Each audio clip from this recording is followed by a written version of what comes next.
말씀 보시도록 하겠습니다. 이사야 9장 1절부터 7절입니다.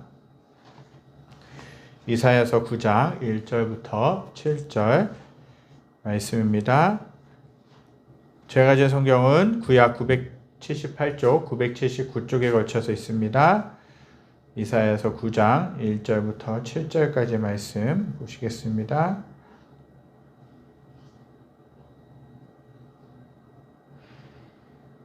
이사야 9장 1절부터 7절입니다. 제가 1절부터 6절까지 봉독해드리고 7절 마지막 절 말씀만 함께 읽도록 하겠습니다.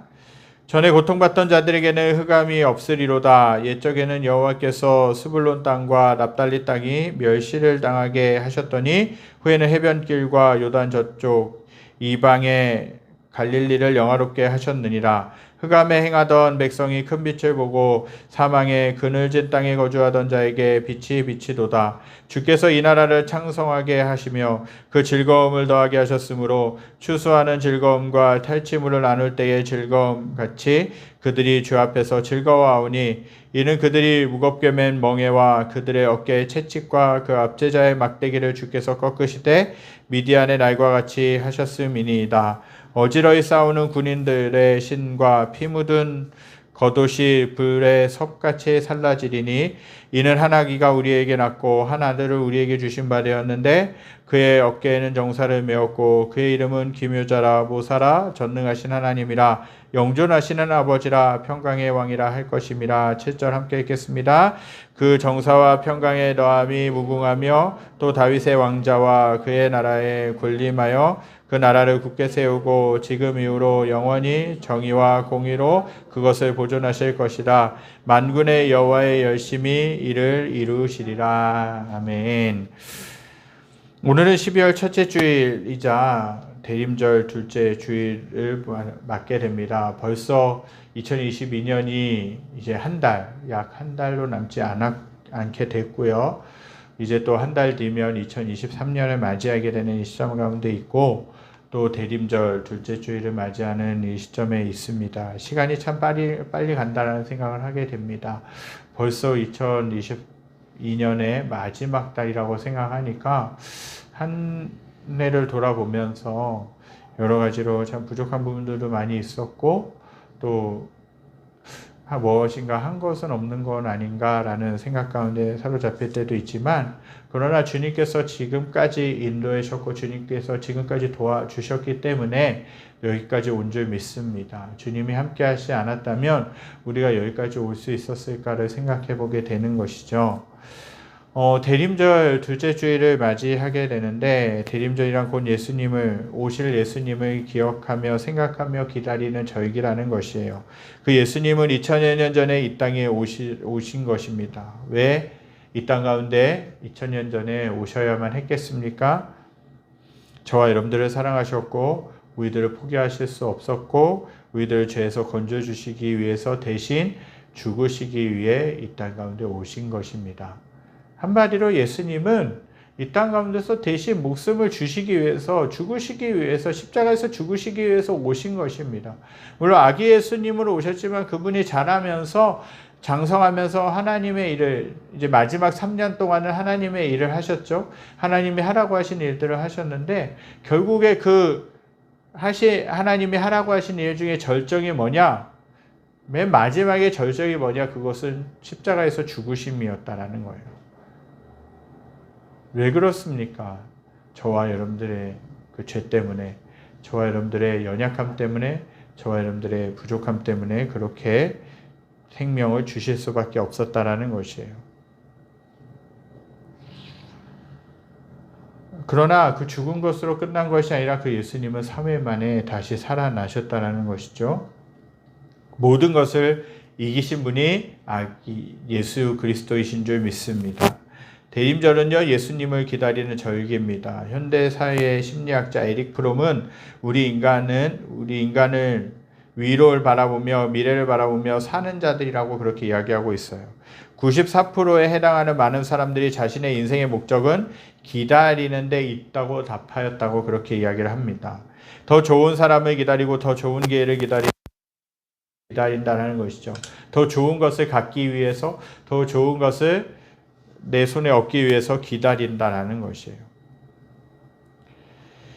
꿈을 안고 그 꿈이 이루어지기를 기다리고 현실의 고통과 어려움을 이기며 살아갑니다. 독일의 포로 수용소에서 크리스마스가 지난 후에 갑자기 많은 포로들이 죽어갔는데 왜 죽어갔느냐? 그 원인을 조사했더니 포로들이 크리스마스에는 석방해 줄 것이라는 희망을 가지고 고통을 그 감옥 생활을 그렇게 이어서 살아가고 있었는데 견디며 살아가고 있었는데 크리스마스가 되었을 때 사면을 해주지 않았다라는 것이에요. 그러니까 그들은 희망을 잃게 되었고 희망을 포기했을 때 그들은 갑자기 죽어갔던 것이에요. 그러나 그저 막연하게 기다리는 것은 문제라는 것이죠. 무엇을 기다리느냐, 어떻게 기다리느냐가 너무나도 중요하다라는 것이에요. 사람은 사모하고 생각하는 사람을 닮아가게 되어 있습니다. 신앙도 어떻게 보면 기다림의 연속이라고 해도 과언이 아니라는 사실입니다. 오늘 본문 9장 이사야서 9장은요.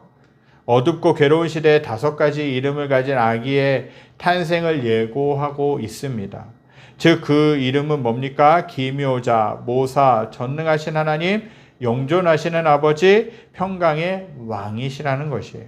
즉 메시아의 오심을 예언하고 있는 내용이라는 것이죠. 어떻게 보면 이사야서 구약 전체가 앞으로 오실 예수님에 대해, 구원자에 대해, 메시아에 대해 예언하고 있는데 특히 이사야서 같은 경우에는 오실 예수님이 어떤 모습으로 오실 것인가, 그 예수님이 어떤 고난 가운데 계실 것인가, 어떤 모습인가를 잘 묘사하고 있다라는 것이에요. 예언하고 있는 것이죠.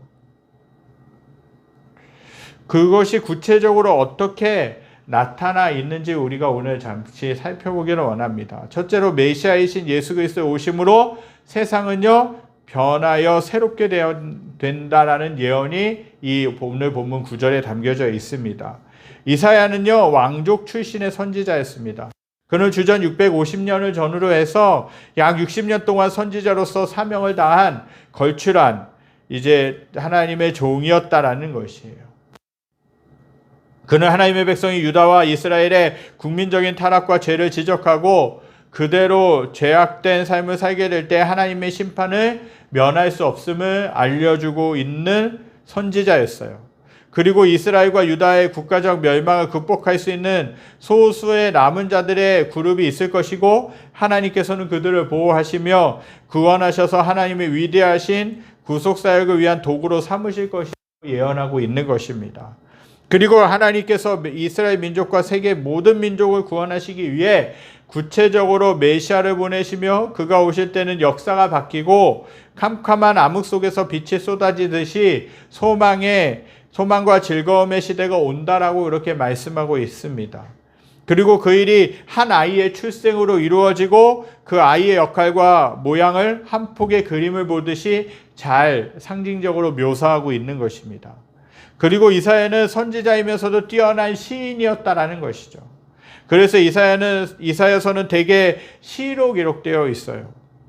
시적 표현으로 예언이 기록되었기에 문자적인 의미의 배우의 깊은 뜻이 있음을 이해해야 합니다. 그래서 잘 공부하고 잘 연구해서 이사야서를 해석할 필요가 있다라는 것이에요. 1절부터 5절에 살펴보기 원합니다. 사실 이 부분의 말씀들은 너무나도 극적이고 소망적인 말씀들이기에 읽는 사람으로 하여금 가슴을 뛰게 만든다는 것이죠. 이사야 8장을 천둥과 번개가 치는 날씨에 비유한다면 9장의 이 부분은 폭풍우가 지나가고 맑게 개인 날에 햇살이 따갑게 내리쬐는 장면이라고 할 수 있는 것이죠. 특히 8장 끝부분에서 마술을 신뢰하는 자들이 받을 화를 경고하는 것, 저주를 경고하는 장면이 나옵니다. 그런데 9장 1절부터 5절은 하나님께서 모든 것을 새롭게 변화시키시겠다라는 내용을 말씀하고 있는 것이에요. 바로 그것은 뭐냐? 복음이라는 사실입니다. 복음. 복된 소식, 말 그대로 좋은 소식이라는 것이죠. 이스라엘 백성 자체로 놓고 볼 때 전혀 그들에게는 소망이 없었어요. 죄악 가운데 타락하고 자신이 하고 싶은 대로 살아가고 나라는 너무나도 어렵고 힘든 시간들 가운데 있었던 것이죠. 그러나 그들 스스로는 아무 소망이 없음을 아시고 하나님 자신이 놀라운 일을 하신다라고 말씀하고 계세요. 이것이 바로 성경의 뼈대라는 것입니다. 오늘 읽은 말씀의 내용들을 정리해보면 이렇습니다. 먼저 1절부터 2절에는 장차 오실 메시아이신 예수 그리스도는 부자, 학자, 지식인, 종교인들이 밀집한 예루살렘에서 말씀을 선포하지 않고 멸시와 천대를 받고 소외된 사람들의 땅인 갈릴리에서 첫 번째 사역을 하실 것이라고 말씀하셨어요. 예수님이 실제로 이 땅에 오셨을 때 또 3년 동안 마지막에 3년 동안 하나님이 하라고 하신 일들을 또 하나님의 말씀을 선포하실 때에 그 예수님은요, 사실 부자들, 좀 높은 사람들, 인정받는 사람들, 명예로운 사람들을 찾아다니지 않으셨어요. 오히려 가난하고 소외되고 죄가 많고 여러 가지로 멸시받고 천대받고 손가락질 받는 그 사람들, 죄인들, 병자들, 또 여러 가지 어려움 가운데 있는 사람들을 찾아다니셨다라는 것이에요. 복음은요, 교만한 사람, 잘난 척하는 사람들과는 아무런 상관이 없어요.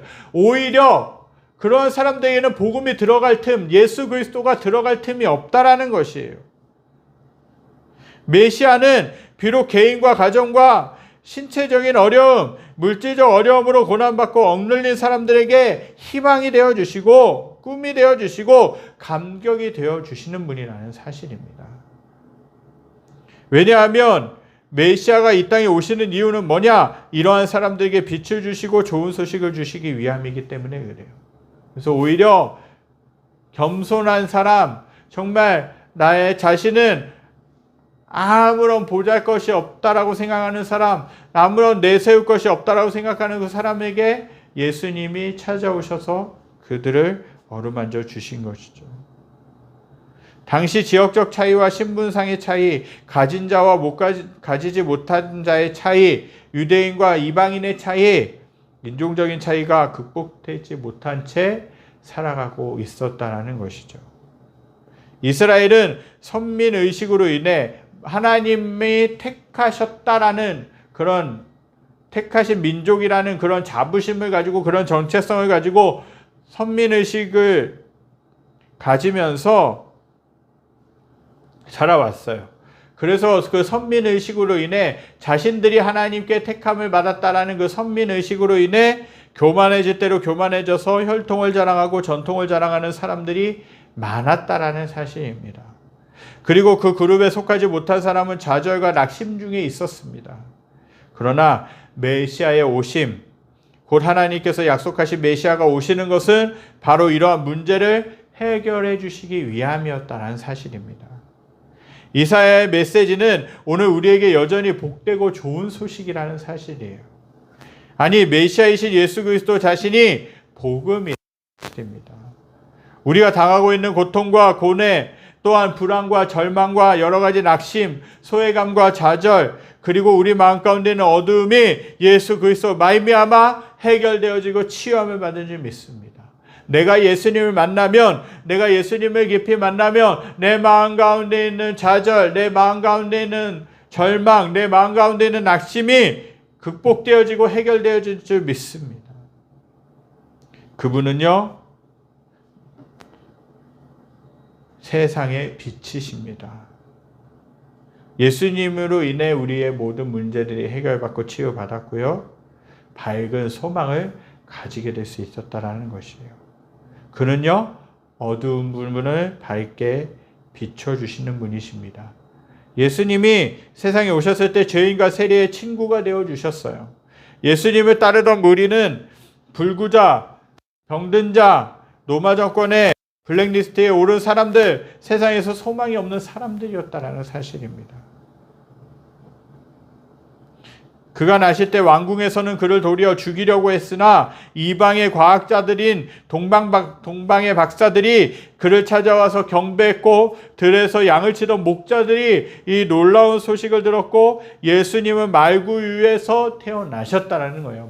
마구간, 아무도 거들떠보지 않는 그 마구간, 그리고 그 말이 밥을 먹는 그 통, 말구유에서 보잘것없이 예수님을 태어나셨어요. 이러한 모든 것들은 메시아의 탄생에 예정된 순서를 따른 것이라고 볼 수 있어요. 오늘 저와 여러분들의 형편이 아무리 어렵고 힘들다 할지라도 마음의 어려움으로 인해 방황하는 마음으로 예배에 오셨다 할지라도 여러 가지 어려움이 겹치고 겹쳐서 너무나도 힘든 상황 가운데서 이 예배 가운데 무거운 마음으로 오셨다라 할지라도 예수 그리스도는 스불론, 납달리, 갈릴리 지방처럼 소외되고 고뇌하는 백성들에게 빛으로 찾아오시는 분이심을 믿으시기 바랍니다. 바로 저와 여러분들에게 예수님이 찾아오셨다라는 것이에요. 만약에 저와 여러분들을 사랑하지 않았다면, 예수님이 저와 여러분들과 상관이 없으셨다면 그분이 이 땅 가운데 오실 이유가 없었다라는 것이죠. 이전에는 우리가 이방인이었고 예수를 모르는 사람들이었지만 이제 예수 그리스도 안에서는 신분과 상황과 형편의 구별이 없어지게 된 것입니다. 예수 그리스도 안에서 모든 고통과 아픔은 치유될 수 있다는 것이에요. 오늘 본문을 보면 그가 오심으로 즐거움이 있게 된다라고 그렇게 말씀하고 계세요. 멍에를 메우고 채찍을 가하는 압제자들의 막대기를 꺾어버리며 피 묻은 군복은 물타고 전쟁이 끝난다라는 사실을 예언하고 있는 것이죠. 그리고 해변길 갈릴리 지경을 영화롭게 하시겠다라고 그렇게 약속하고 계십니다. 이사야의 이러한 꿈이 없었던들 이스라엘은 절망할 수밖에 없었을 것입니다. 하나님은 오늘도 예수 그리스도 안에서 우리에게 새로운 소망을 주시는 줄 믿습니다. 우리 자신을 돌아볼 때 낙심되고 세상을 바라보는 우리의 심령도 어두운 것이 사실입니다. 때로는 우리 안에 처한 환경들이 어렵고 힘들고 정말 하루하루를 잘 극복하며 살아갈 수 있을까? 하루하루를 잘 견디며 살아갈 수 있을까? 정말 하루하루를 잘 버티며 살아갈 수 있을까? 그런 어려움과 절망적인 그 상황 가운데 있다 할지라도 여전히 이 하나님은 오늘 예수 그리스도 안에서 우리에게 새로운 소망을 주신다는 것이에요. 예수님을 바라보는 것이 중요해요. 우리의 삶의 형편, 우리의 환경, 우리의 어려움들을 바라보게 되면요, 우리는 한없이 낙심할 수밖에 없어요. 위축될 수밖에 없어요. 그러나 믿음의 눈을 들어 힘들지만 어렵지만 믿음의 눈을 들어 주님을 바라보기 시작하면 그 예수님으로 인하여서 우리가 소망을 가질 수 있다라는 것이에요. 모든 것을 맡겨드리고 모든 짐들을 주님 앞에 맡겨드리고 나의 소망이 되어주시고 나를 이끄시는 그 주님을 바라보는 건 너무나도 중요해요. 수고하고 무거운 짐진 자들아 다 내게로 오라 내가 너희를 쉬게 하리라. 주님은 그렇게 초청하고 계세요. 우리 때로 어렵고 힘들고 어렵고 때로는 절망스럽다 할지라도 그 주님을 바라볼 때 우리들은 다시 한 번 더 소망을 가지게 될 줄 믿습니다. 아니 이미 예언대로 역사 속에서 이 말씀이 그대로 성취되었기에 우리는 하나님과 그의 말씀을 믿게 되었다는 것이에요. 이 진실하신 하나님의 언약과 그 언약을 이루신 하나님을 믿을 때 오늘도 꿈을 가지고 소망을 가지고 세상을 이기며 살아갈 수 있는 것입니다. 우리 형편이 어렵다고 해도 하나님이 보내신 메시아 예수 그리스도가 우리에게 빛이시며 소망이시며 즐거움이며 확신이라는 사실을 꼭 믿으며 살아가실 수 있기를 간절히 소망합니다. 그래서 우리는 그러한 예수님 때문에 어두운 세상을 살지만 당당하게 기쁨으로 세상을 정복해 갈 수가 있다는 것입니다. 이것이 예수님의 오심을 기다리며 사는 의미가 되어진다는 것입니다. 둘째로 오늘 읽은 말씀은 구체적으로 한 아기가 탄생할 것이며 그 한 아이가 메시아이시며 그가 어떤 모습으로 나타날 것인지에 대해서 예언한 내용이라고 할 수 있습니다. 왜 하나님은 인류의 구원을 한 아기를 통해서 이루어 가시고입니까? 그것은 하나님께서 죄악으로 완전히 타락한 인간을 구원하시기 위해 그분이 인간이 되셔야 구원이 가능하기 때문에 그렇습니다. 이러한 길이 죄악에 빠진 인류를 구원하시는 최선의 길입니다. 물론 하나님이 그분의 권능으로 인간을 구원하실 수 있으셨을 것입니다. 만약 그렇게 된다면 인간이 지은 죄를 그저 눈 감아주는 모양이 된다는 것이에요. 인간이 지은 죄를 스스로 책임진다면 인간 자신이 멸망받는 것으로 끝날 수밖에 없는 것입니다. 그래서 하나님은 인간을 용서하시되 죄의 대가를 받도록 해야 된다라는 것이에요. 그러나 실제로 인간이 그 대가를 받는 것을 원하지 않으셨기 때문에 하나님은 육신을 입으시고 인간의 몸을 입으시고 이 땅 가운데 오셔서 대신 죽으시고 인간을 죄에서 구원하시고 용서하시는 사랑의 승리를 하신 것이에요. 이것이 바로 구약성경과 신약성경에 나타난 하나님의 구속사역에 대한 내용인 것이죠. 그래서 이미 창세기 3장 15절에 말씀하고 있듯이 여자의 후손이 사탄을 정복할 것을 말씀하셨어요. 그리고 또 다른 구약성경에서 후손, 자녀, 씨란 단어로 표현을 하셔서 메시아가 육신을 입고 탄생하실 것을 말씀하고 계신 것이죠. 오늘 보면 6절에 이는 한 아기가 우리에게 낳고 한 아들을 우리에게 주신 바 되었는데 라고 그렇게 표현하고 있는 것이에요. 또한 이사야서 7장 14절에서 보라 처녀가 잉태하여 아들을 낳을 것이요 그의 이름을 임마누엘이라 하리라. 그렇게 말씀하셨다는 것이에요. 임마누엘이 뭡니까? 하나님이 우리와 함께 하신다라는 거예요. 하나님은 우리들을 고와 같이 버려두지 않으시고 하나님은 우리와 영원히 함께 하시겠다고 약속하고 계신 것이에요. 그러한 말씀들 통해서 하나님의 구속사역이 바로 하나님의 성육신을 통하여 이 땅에 오신 것, 인간의 몸을 입고 오시는 것을 통하여 이루어질 것을 예언하고 있는 것이에요. 그러므로 우리가 이 본문을 읽을 때, 이 이사야서 읽을 때 이 말씀이 하나님의 우주적인 구속사역에 대한 위대한 메시지임을 발견해야 된다는 것이에요. 그리고 메시아에 대한 묘사를 보게 되면요, 하나님 아버지는 메시아의 신적 권위를 말씀하고 있어요. 기묘자 모사는 통치자로서의 능력을 설명하고 있습니다. 또한 평강의 왕은 통치자로서의 덕성과 사랑을 의미하죠. 그의 다스림은 공평과 정의로 다스리신다는 것이에요. 그리고 메시아의 구속사역은 반드시 이루어지고 그 약속은 반드시 지켜진다라고 말씀하고 계신다는 것이죠. 이 말씀을 하나님께서 계획하신 그 모든 구속사역은 하나님 자신이 온전히 이루실 것이라는 것, 예언을 하고 계신 것입니다. 이사야는 아직도 메시아를 눈으로 본 것은 아닙니다. 오실 예수님을 본 것은 아니에요. 그러나 그는 하나님의 계시로 하나님이 알려주신 대로 장차 오실 메시아, 구원자, 그 예수 그리스도, 한 아이의 출생을 내다보면서 기뻐하고 있는 것이죠. 우리에게도 마찬가지예요. 당장의 현실을 보면 절망일 수밖에 없고 낙심일 수밖에 없고 어려움일 수밖에 없지만 앞으로 되어질 일, 앞으로 일어나게 될 일을 소망으로 믿음의 눈으로 바라보기 시작할 때 우리는 소망을 가질 수 있는 것이에요. 그런데 오늘 우리는 약 2000년 전에 이미 이사야가 꿈꾸고 예언했던 한 아이의 태어나심을 보았습니다. 지금은 이사야가 살던 시대보다 더 암울하고 힘든 시기를 보내고 있습니다.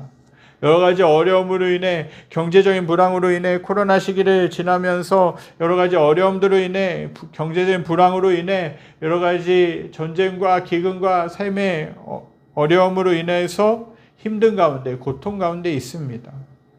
그러나 이사야는 이 암울한 시대에 대한 고통을 메시아에 대한 기대와 소망으로 능히 극복해냈다라는 것이죠. 그렇게 우리가 처한 환경과 상황, 그 문제로 인해 아무리 힘들고 어려워도 말구 위에 오신 예수 그리스도를 믿으며 그분께 소망을 두고 살아간다면 우리는 능히 승리하게 될 줄 믿습니다. 예수님은 우리의 희망이고 즐거움이시고 능력이시고 확신이며 평화가 되어주시는 분이십니다. 그 예수님 안에 진정으로 갈 때, 그 예수님께 나의 모든 어려움들, 나의 모든 짐들을 맡길 때 주님이 주시는 진정한 평안을 경험하실 수 있을 것입니다. 예수님은 우리의 희망이며 즐거움이며 능력이라는 것이에요. 이러한 예수 그리스도로 말미암아 세상을 넉넉히 이기시고 그 소망을 붙드시고 그 예수님에 대한 소망을 붙드시고 이 대림절을 은혜 가운데 기쁨 가운데 보내실 수 있게 되기를 간절히 소망합니다.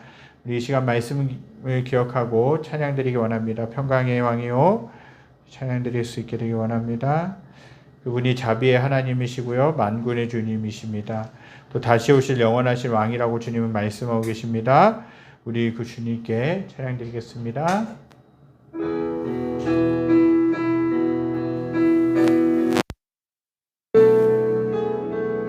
평강의 왕이요 평강의 왕이요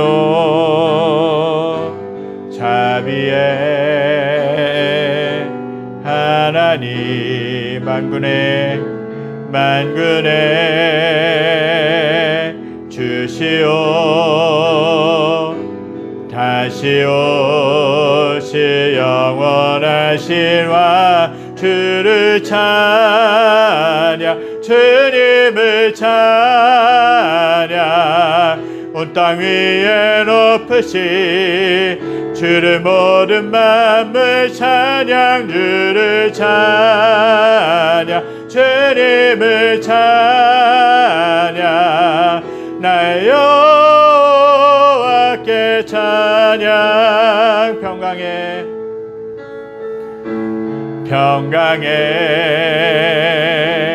왕이요 자비의 하나님 만군의 주시오 다시 오실 영원하신 왕 주를 찬양 주님을 찬양 온 땅 위에 높으신 주를 모든 만물 찬양 주를 찬양 주님을 찬양 나의 여호와께 주를 찬양 주님을 찬양 온 땅 위에 높으신 주를 모든 만물 찬양 주를 찬양 주님을 찬양 나의 여호와께 찬양. 하나님이 저와 여러분들을 사랑하십니다. 또한 저와 여러분들을 위해서 이 땅 가운데 그 예수님이 오셨습니다. 여러가지 연약함, 여러가지 어려움, 여러가지 낙심될 만한 그 절망적인 상황들, 그러나 모든 것들을 그 상황 가운데 그 어려움 가운데 그것들을 아시는 주님이 이 땅 가운데 오셔서 그 나의 모든 상황, 모든 삶의 형편, 여러가지 어려움들을 극복하게 하시고 또 그 가운데 빛을 비춰주시며 또 소망으로 살게 하시는 줄 믿습니다. 우리가 그 예수님을 기다리며 소망 되신 그 주님을 바라볼 수 있어야 될 줄 믿습니다. 우리의 삶이 어렵고 우리가 너무나도 힘들고 절망 가운데 있지만 그러나 오시는 예수님, 다시 오실 그 예수님을 바라볼 때 우리는 다시 한 번 더 희망을 가질 수 있고 다시 한 번 더 나의 모든 낙심, 나의 모든 절망, 나의 모든 어려움들을 이길 수 있는 줄 믿습니다. 고난이 영원한 것이 아니고 절망이 영원한 것이 아닙니다. 힘든 상황들이 영원히 계속되지는 않을 것이라는 걸 사실이죠. 주님이 오시면 모든 것들을 끝내십니다. 모든 것들을 회복시키십니다. 모든 것들을 새롭게 하시는 줄 믿습니다. 우리가 그 주님을 더욱더 바라보실 수 있게 되기를 바랍니다. 더욱더 그 주님께 가까이 가시고 주님께 소망을 두시며 주님을 의지하시며 주님을 바라보시며 살아가시는 저와 여러분들이 되시기를 간절히 소망합니다. 기도하겠습니다. 하나님, 여러 가지 어려움 가운데 있고 정말 이사야가 오실 메시아에 대해서 예언했을 때에도 나라의 상황들이 너무나도 어렵고 죄악투성이었고 절망과 정말 희망이라고는 찾아볼 수 없는 그런 상황 가운데 있었는데 그러나 그런 상황 가운데서 하나님의 도우심으로 말미암아 다시 오시게 될 앞으로 오시게 될 그 예수님에 대해 메시아에 대해 구원자에 대해 예언하고 있는 것들을 보게 됩니다. 하나님, 저희들이 여전히 절망이 있고 여전히 어두움이 있고 여전히 어려운 것도 있고 여전히 낙심할 만한 상황들, 힘든 상황들이 너무나도 많이 있지만 예수님 때문에 소망을 가지게 도와주시고 예수님 때문에 희망을 가지게 도와주시고 예수님 때문에 다시 기뻐할 수 있는 삶이 되게 하여 주시옵소서. 하나님 아버지, 예수님 안에 있을 때, 예수님 안에 나갈 때 아버지, 그 주님은 아버지 우리들을 새롭게 하시고 우리들을 또한 세워주시고 우리에게 또한 새로운 소망을 주시는 줄 믿습니다. 아버지, 아기 예수님의 탄생을 기다리며 다시 한 번 더 저희들이 소망 가운데, 은혜 가운데, 희망 가운데 살기에 부족함이 없도록 인도하여 주시옵소서. 여호와는 내게 복을 주시고 너를 지키시길 원하며 여호와는 그 얼굴을 내게 비추사 은혜 베푸시길 원하며 여호와는 그 얼굴을 내게로 향하여 드사 평강 주시기를 원하노라. 이제는 우리 주 예수 그리스도의 은혜와 하나님의 무한하신 사랑하심과 성령의 감화감동 교통하심이 없사가 오늘 말씀을 듣고 다시 오실 그 예수님을 소망과 은혜로 기다리기를 사모하며 결단하며 살아가기로 결단하는 모든 사랑하는 성도들 머리머리 위에 그리에 속한 직장과 가정과 모든 삶의 터전 위에 여러가지 여전히 절망 가운데 힘들어하고 어려워하고 신음하고 있는 이 나라와 이 민족과 전세계 모든 열방 위에 지금으로부터 영원까지 함께 계시기를 간절히 축원하옵나이다. 아멘.